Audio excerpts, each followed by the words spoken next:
Just impressions, late night coming up, impressions on what you've seen so far from the team. You like them, healthy, depth, everything? One at a time. I like them. Healthy so far. Depth will be a challenge, especially if anybody gets nicked up, obviously. But no, it's been a good first. What have we been going about 10 days? So it's been a good a first bit. We've already taken 4 days off so far, just to make sure we can get to the 12 without having to take days off when it gets closer to games when you don't feel comfortable doing so. But I don't think we're ahead of any schedule by any means. But I do think that San Juan put us in a situation to at least be where we need to be at this point in time. But we need to start getting a lot of stuff in from this point forward. You mentioned in the past conversations you've had with people at the University of Texas, conversations you've had with Arterio Morrison's family. Just what was it about those conversations that made you confident in bringing him forward to begin with? I respect the question, but I've already said I'm not talking about that. I've already made a comment, so okay. and that comment will stand. Definitely, because there's an ongoing deal going on, and I'm certainly not going to get into anything else other than what's already been stated.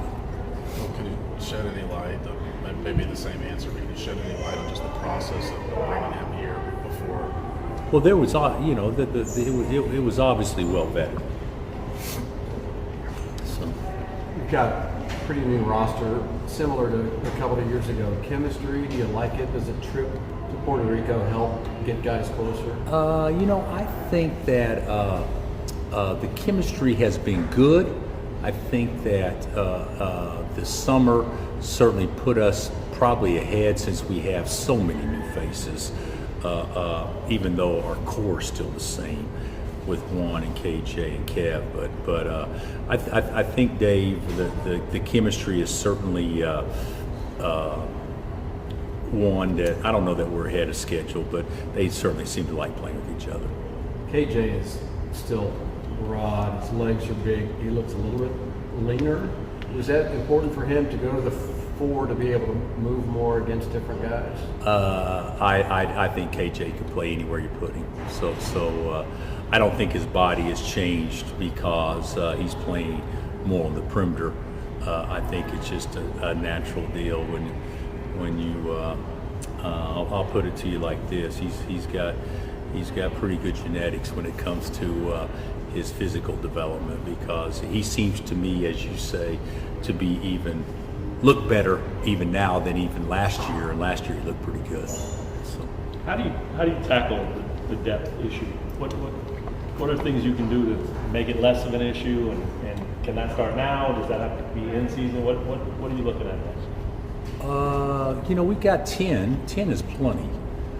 One probably will redshirt, so we got 9, sure. And I'm not going to play 9 a lot of minutes anyway. You guys know that. So it's the practice stuff is fine from a depth standpoint because we got enough walk-ons, and we got some good walk-ons.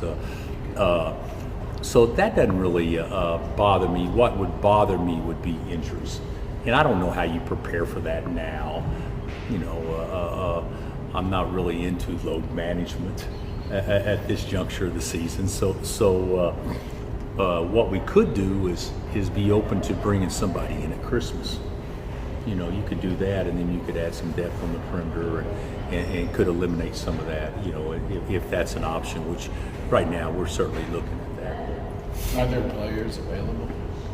Yeah, we wouldn't sign somebody, just sign somebody. But yeah, there could be guys available, especially international guys. Have you decided on Zach kid, redshirt?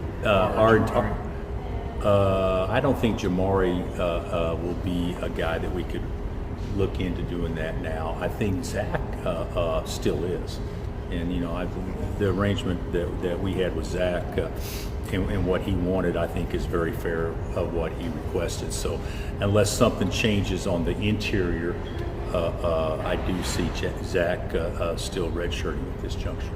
What do you think of the 3-point game this year for you? Well, I'm all for it.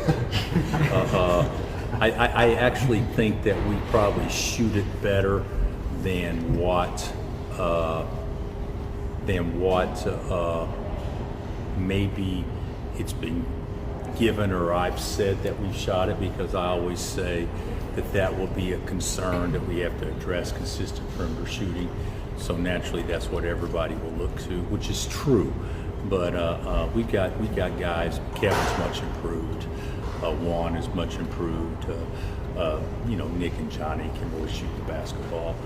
Marco's improving. I mean, so we got, and Hunter's probably as good a 5-man shooter as there is in the country. So we've got some guys that can make shots, but the consistency and the number that we would take, it takes somebody makes 10 threes against you, that's 15 twos you got to make to catch up. And so I don't really think that we're going to be negligent or whatever behind the arc, but I do believe that's going to be an area that we should always thrive to get better at, because I don't think we'll be a team that consistently makes 12 a game. Go ahead. How is Murphy fit in? Is he overwhelmed, or is he doing well, or how's he doing? I think he's doing really well. He's he's even though he's young, he's still 18. So we've had Svi was here when he was 16. So we've had younger here, but just young in the way that we do things over here and those things. But he's very, very bright, and he's got great feel. And physical strength will be the one thing that would probably hold him back a little bit, if anything, just because he's got a body like Svi, and Svi early in his career, could get knocked around a little bit. But Johnny's going to be a really good player. Bill, I know you said, refer back to the statement, the one question I had was, can you tell, as you said in the statement, you guys suspended him when you learned the allegation. When did you learn the allegation, and when did you suspend him in the date? I've said all I'm going to say. It's you guys can ask, and your questions are fair. But I've been instructed the correct way to handle this, and even though it may not please those that are asking the questions, but it's still the best way. And so everything that's been said has been said. So and what was said was not much, but until this is completed, there's not much you can say. From a recruiting standpoint, Coach, I know this weekend is always big. Have you guys changed? Maybe, I know in years past you used to bring in a bunch of bodies. Maybe is this year a little bit different? Maybe less bodies? Has that changed over time in terms of visitors?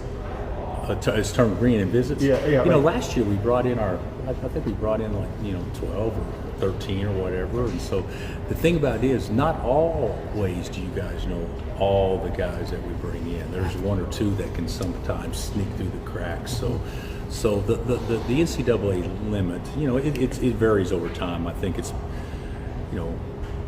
because of COVID, we went to 35 over 2 years. Now it's back to 28 over 2 years, and there's proposal to change that to maybe make it a higher number now and everything. But we'll get right up against that number.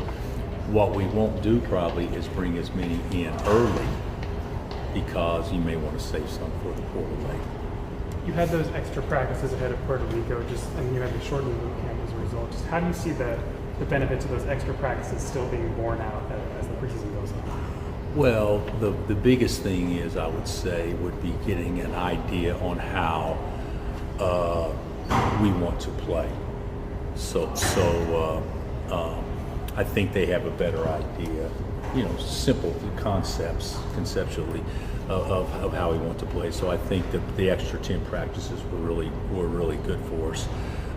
As far as now we still got to get into, how we're going to defend, how we're going to do some different things that we didn't talk about at all this summer. I didn't bring up defense one time this summer in practice. I talked about the games, of course. That always works when you never practice it, but you try it in games.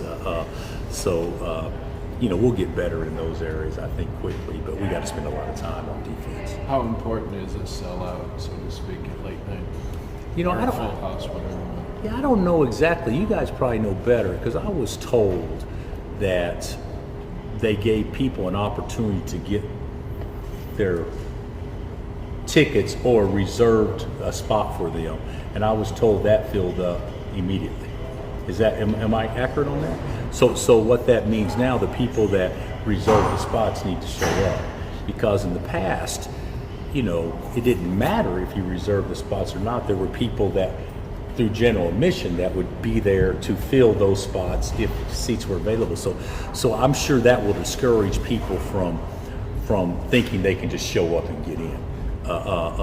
And that may be the intent of it. I'm not really for sure, but it is important. It's important to our guys because our guys take great pride in it. It's a great way to tip off the season, and it's become something that's been so good for so long, and you don't want to have something that's been so good or so long not be as good because of the technicality and how you allow people in, not because of an interest level. So I'm believing it's going to be great. I know the show will be great. It'll be a fun night for everybody.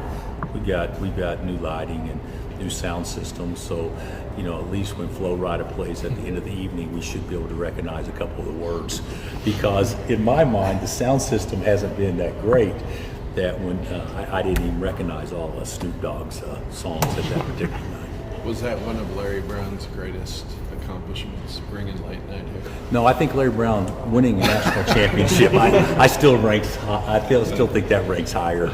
Recruiting Danny and winning a national championship probably rank higher than late night. Are you going to bust a move out there, Coach? Because they're talking about, Kevin was saying you guys got a dance routine. Are you going to be out there dancing with them? That would be negative. That would be no, and you can take that, and I won't have any more comment on that either, because that's not happening. Anything else? Thanks, Coach. Thanks, Coach. All right, guys.